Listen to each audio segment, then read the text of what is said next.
Hello, welcome to प्रथम IAS. तो आज है 16 तारीख और हम आप लोगों को स्वागत करते हैं प्रथम आईएएस पे। तो जल्दी से हम लोग देख लेते हैं कुछ इम्पोर्टेंट करंट अफेयर्स 16 दिसंबर से। ठीक है, हम यहाँ पे द हिंदू, मिंट और इंडियन एक्सप्रेस को कवर करेंगे। तो जो भी इम्पोर्टेंट करंट अफेयर्स होगी उसकी बात हम करेंगे। तो चलिए बिना किसी देरी के हम स्टार्ट करते हैं। तो जैसा आप जानते हो कि राफेल की जो लास्ट विमान थी वो इंडिया में लैंड कर चुकी है। और ये जो डील था 2016 में हम लोगों ने 7.87 बिलियन जो यूरो डॉल थी उसके साथ हम लोगों ने किया था। और ये गवर्नमेंट इंटर गवर्नमेंटल एग्रीमेंट था, मतलब दोनों जो सरकार है फ्रांस और इंडिया के उनके बीच में था। ठीक है, तो टोटल 36 विमान आ चुके हैं हमारे देश में।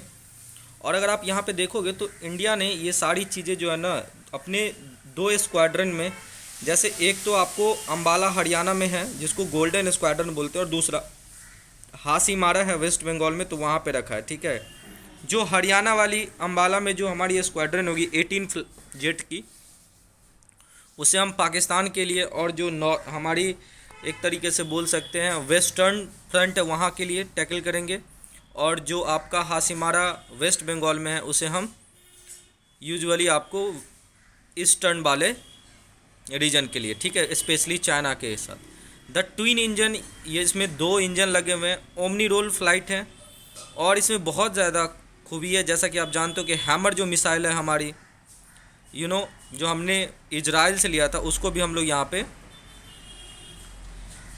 अगर आप देखोगे तो अभी रिसेंटली 2 डे का मेगा एक्सरसाइज एयर शो हो रहा है आपको ईस्टर्न फ्रंट पे, जब चाइना और इंडिया के बीच में एक भारी फाइट देखने को मिला था तावंग में। ठीक है, अच्छा, ये जो आपका फाइटर एयरक्राफ्ट है ये एक्चुअली में जो है ना 4.5 जनरेशन राफेल है। और ये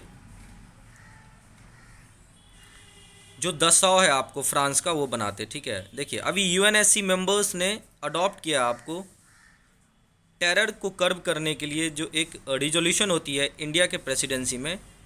आपको पता होगा ये महीना लास्ट महीना इंडिया की प्रेसिडेंसी की, और जो 2020 से 2022 तक इंडिया यूएनएससी का मेंबरशिप बना था उसकी अब पीरियड ख़त्म होने वाली है, क्योंकि ये रोटेशन बेसिस पे होती है। तो इंडिया की प्रेसिडेंसी में यूएन सिक्योरिटी काउंसिल जो है ना वो एक्चुअली में नेशंस को ये बोला है कि भाई जो भी ब्लैक लिस्टेड इंडिविजुअल्स और ग्रुप हैं उनकी नेशनलिटी जिस पार्टिकुलर रीजन से बिलोंग करते हैं वो अपने नेशनलिटी और अपने सॉवरेनिटी को प्रोटेक्ट करने के साथ साथ इंटरनेशनल पीस के लिए इन सब को जो है आप क्या करो, जिम्मेदार ठहराओ, और उसके जितने भी एसेट हैं उन सबको कर्व करो। और ये सब चीज़ें जो काउंटर टेरर जो आपको बेसिकली मेजर्स हैं उसको लेने के लिए कहा गया। और ये सब बातें जब अभी कुछ दिन पहले आपको पता होगा कि नो मनी फॉर टेरर के लिए, या यूएन का जो काउंटर टेरर एक्टिविटी उसके रिलेटेड एक मीटिंग हुई थी दिल्ली में, जिसे हम न्यू दिल्ली डिक्लेरेशन भी बोलते हैं। तो उसमें बेसिकली यूज किया गया आपको कि भाई ये सारी चीज़ें जो है ना कहीं टेरर से फाइट करने के लिए था। तो आपको बेसिकली यूएनएससी के साथ मिलकर के चलना है। और जो यूएनएससी मीटिंग्स करवाते हैं या जो डिसीजंस लेते हैं, हालांकि ये नॉन बाइंडिंग इन नेचर होता है यूएनएससी की जितनी भी रिजोल्यूशंस होती है यूजुअली, ठीक है, वो डिपेंड करता है कंट्री पे कि वो क्या कर रहे हैं। ठीक है, अगर मैं आपको बता दूं तो 15 टोटल नेशंस है इस पार्टिकुलर यूएनएससी के काउंसिल्स में। मैं आपको ये भी बता दूं कि इस 15 में 10 तो आपको रोटेशन बेसिस पे आते हैं, जबकि 5 जो है परमानेंट मेंबर्स होते हैं, जिसमें चाइना, रशिया, उसके बाद आपको यूएसए है, फिर ब्रिटेन है, और एक और कंट्री है फ्रांस। ठीक है, तो ये पांचों कंट्री जो है परमानेंट मेंबरशिप है। ठीक है, अगर आप देखिएगा यूनाइटेड नेशंस की जो सिक्योरिटी काउंसिल है वो सारे स्टेट्स को बेसिकली अग्री रिक्वेस्ट किया कि to curb the terrorist activities of all individuals, groups, understanding entities. और specially United Nations Security Council की एक लिस्ट है टू फाइट द टेररिज्म, जिसे द आईएसएल, दाइश और अलकायदा सैंक्शंस वो बोलते हैं। और इसमें लिस्ट में इन सबको डालने की बात कही है। और ये लिस्ट जो है ना, ये बेसिकली एक रिजोल्यूशन लाया गया था, रिजोल्यूशन 1267, याद रखिएगा। ये टेरर से रिलेटेड है, यूएनएससी का जो पार्टिकुलर आपको यहाँ पे ये लिस्ट है, ठीक है। देखिए अभी हाल ही में जो है ना, भारत सेलिब्रेट कर रहा है 1970 इंडो पाकिस्तान वॉर के विजय को। देखिए ये वॉर स्पेसिफिकली आपको याद होगा, इसमें हम लोगों ने कुछ ऑपरेशंस टाइफून करके या ट्राइडेंट करके, ऑलरेडी मैंने एक वीडियो बनाया था इस पर आपको, इंडियन एयरफोर्स की ये दोनों ऑपरेशंस थी। तो बेसिकली क्या है कि इसी में जो है ना हम लोगों ने बांग्लादेश को आज़ाद करवाया था, द लिबरेशन ऑफ बांग्लादेश। इसी वॉर को हम बोलते हैं 1970 की इंडिया पाकिस्तान वॉर। और अभी जो है ना at home functions army house जो है दिल्ली में, वहाँ पे जो है विजय दिवस मनाया जा रहा है यहाँ पे। तो union minister for defence Rajnath Singh भी थे यहाँ पे, साथ साथ हमारे प्रेसिडेंट, हमारे चीफ जस्टिस ऑफ इंडिया, ये सब थे। तो उन्होंने स्पेशली राजनाथ सिंह ने बताया कि इसमें जो है 93,000 से ज़्यादा पाकिस्तान के सोल्जर्स और रेंजर्स जो है ना यहाँ पे सरेंडर्ड किया था। और ये एक तरीके से जो है ना आफ्टर सेकेंड वर्ल्ड वॉर दुनिया की सबसे बड़ी मिलिट्री सरेंडर थी, ठीक है। और हम लोग एवरी ईयर्स 16 दिसंबर को जो है ना हम लोग क्या मनाते हैं, विजय दिवस मनाते हैं, ठीक है। और उस टाइम पे जो है ना अब्दुल्ला खान नियाजी थे, chief marshal law administration of east Pakistan. और उस टाइम के पाकिस्तान के आर्मी के कमांडर जो थे, उन्होंने इंस्ट्रूमेंट ऑफ सरेंडर साइन किया था 16 दिसंबर 1971 को। देखिए एक न्यूज़ में है रिंग वैक्सीनेशन, ये एक स्ट्रेटजी होता है। क्यों न्यूज़ में है? क्योंकि ओडिशा गवर्नमेंट ने, देखिए लंपी संपी जो एक वायरल डिजीज़ है, ये बहुत फैल रहा है इंडिया में, एनिमल्स में, कैटल्स में। तो उसके लिए ओडिशा गवर्नमेंट ने बोला है कि हम रिंग वैक्सीनेशन टाइप के फ्री वैक्सीनेशन करेंगे पूरे स्टेट्स में, और फ्री में सारे कैटल्स को ये जो आपको गोट पॉक्स वैक्सीन है वो लगाएगा। किस चीज़ के लिए? तो लंपी संपी स्किन डिजीज से बचने के लिए। तो इसमें रिंग वैक्सीनेशन में होता क्या है कि मान लीजिए कोई आदमी, अमुक आदमी जो है ना इस पार्टिकुलर वायरल डिजीज से पीड़ित है, तो उसको इंजेक्शन ना दे करके उसके नज़दीक में जो भी रहते, चाहे उसके फैमिली में हो या उसके आसपास वाले जितने भी लोग हो, उन सबको जो है ना ये वैक्सीन दिया जाता है, ताकि फिर बाहर जो है ना चेन ना बन पाए, ठीक है। तो यहाँ पे ज़्यादा फोकस स्प्रेड को रोकने के लिए किया जाता है, और इसे ही हम क्या बोलते हैं, रिंग वैक्सीन बोलते हैं, ठीक है। देखिए अटल इनोवेशन मिशन और साथ साथ जो यूनाइटेड नेशन की डेवलपमेंट प्रोग्राम है इंडिया का, उन्होंने लॉन्च किया है 5th edition of youth colab for entrepreneurs. आपको पता होगा कि किसी देश में जितने एंटरप्रेन्योर्स बनते हैं उस देश की तरक्की बहुत ज़्यादा होती है, क्योंकि वहाँ पे नए नए आइडियाज़, नए नए इनोवेशंस होते हैं। और अटल इनोवेशन मिशन जो नीति आयोग के अंतर्गत आता है, इनका काम ही यही है कि हमारे देश में जो चाइल्डहुड से ब्रेन स्टॉर्मिंग करना बच्चों को towards the idea and creativity, ठीक है। तो ये जो 5th एडिशन की यूथ कोलैब है, ये एक Asia Pacific largest youth innovation movement था, जो ज्वाइंटली लॉन्च किया गया था अटल innovation mission, NITI Aayog and UNDP India के द्वारा 2022 में ये 5th की, ठीक है। अगर आप देखोगे तो दो यूथ कोलैब इनिशिएटिव है, अभी तक जो है ना वो लगभग 28 कंट्रीज़ में जो है ना इम्प्लीमेंटेड किया चुका है। और इसके साथ साथ लगभग 2 लाख से ज़्यादा पार्टिसिपेंट इसके बेनिफिशियरीज बने हैं, और लगभग 11,000 से ज़्यादा यंग टोटल एंटरप्रेन्योर्स और 12,000 से सोशल एंटरप्रेन्योर्स, लाइक SD जो आपका बेसिकली जो हमारा सेल्फ हेल्प ग्रुप होता है ना, उसकी बात यहाँ पे कर रहा है। अगर आप देखोगे यूथ कोलैब को, तो ये एक इनिशिएटिव लॉन्च किया गया था 2019 में यूएनडीपी इंडिया ने, किसके साथ? तो AIM, that is Atal innovation mission, जो नीति आयोग के अंतर्गत आता है, उसके साथ मिलकर। और इनका एम ही था कि इस्टेब्लिश करना एक common agenda for Asia Pacific countries to invest in and empower youth to accelerate implementation of the sustainable development goals, ठीक है। तो ये सब सारी चीज़ें वहाँ पे थी। देखिए अभी हाल ही में इंडिया ने सक्सेसफुली टेस्ट किया अपनी अग्नि 5 न्यूक्लियर कैपेबल बैलिस्टिक मिसाइल, और सिंस चाइना के साथ अभी टसल जारी है ईस्टर्न सेक्टर में, तो उसे मिर्ची जोर से लगा है, ठीक है।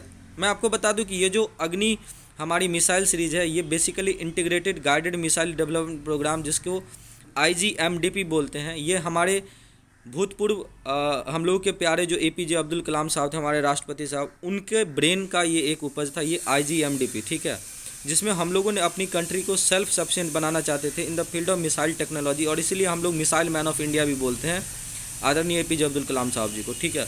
द प्रोग्राम है 5 मिसाइल, शॉर्टकट एक्रोनिज्म याद रखिएगा, Patna P for Prithvi, A for अग्नि, T फॉर त्रिशूल, N फॉर नाग और A फॉर आकाश। याद रखिएगा ये जो एक्रोनिज्म है इसमें जितने भी मैंने मिसाइल्स का नाम लिया ये सब आपको IGMDP का पार्ट है। लास्ट ईयर चाइना ने इस टेस्ट के रिगार्डिंग एक प्रोटेस्ट भी लॉन्च किया था कि भाई ये जो अग्नि 5 एक इंटरकंटिनेंटल बैलिस्टिक मिसाइल है जो लगभग बीजिंग तक को हम लोग इस रेडियस में ला सकते हैं।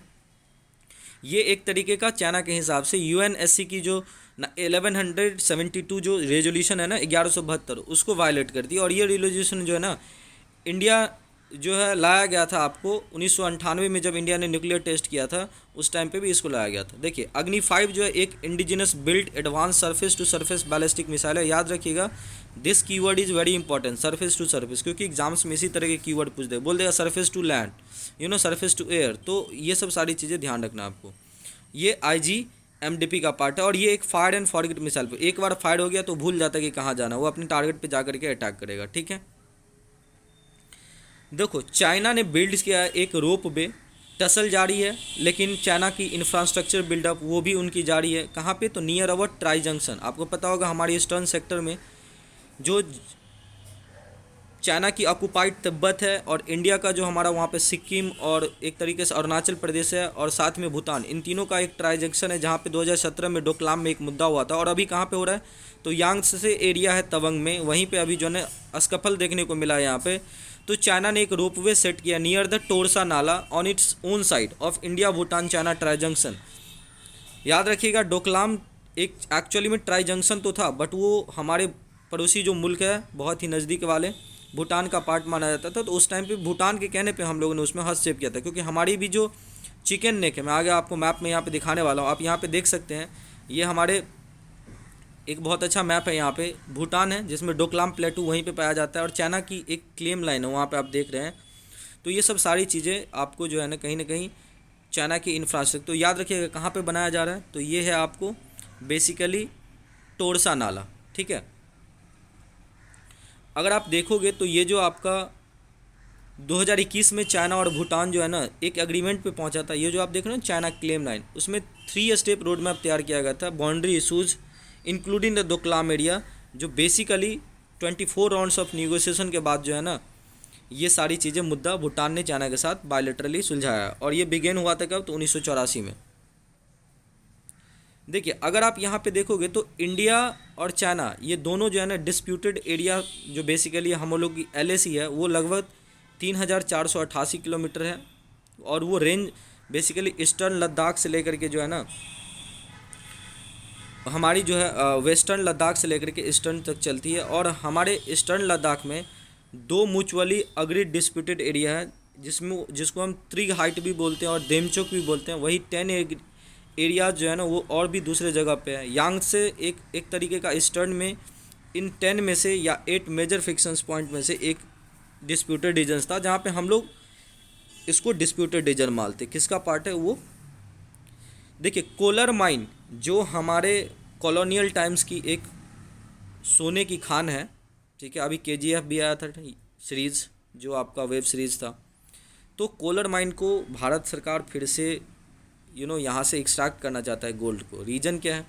क्योंकि इंडियन गवर्नमेंट के आसपास इनका एस्टिमेट बता रहा है कि $2.1 बिलियन की यहाँ पे गोल्ड मिलेगी हाथ में, और कुछ पैलेडियम जो इससे और भी हम एक्स्ट्रा मेटल है वो हम निकाल सकते हैं यहाँ पे। इवन 20 ईयर्स हो चुके हैं इसको बंद किए हुए।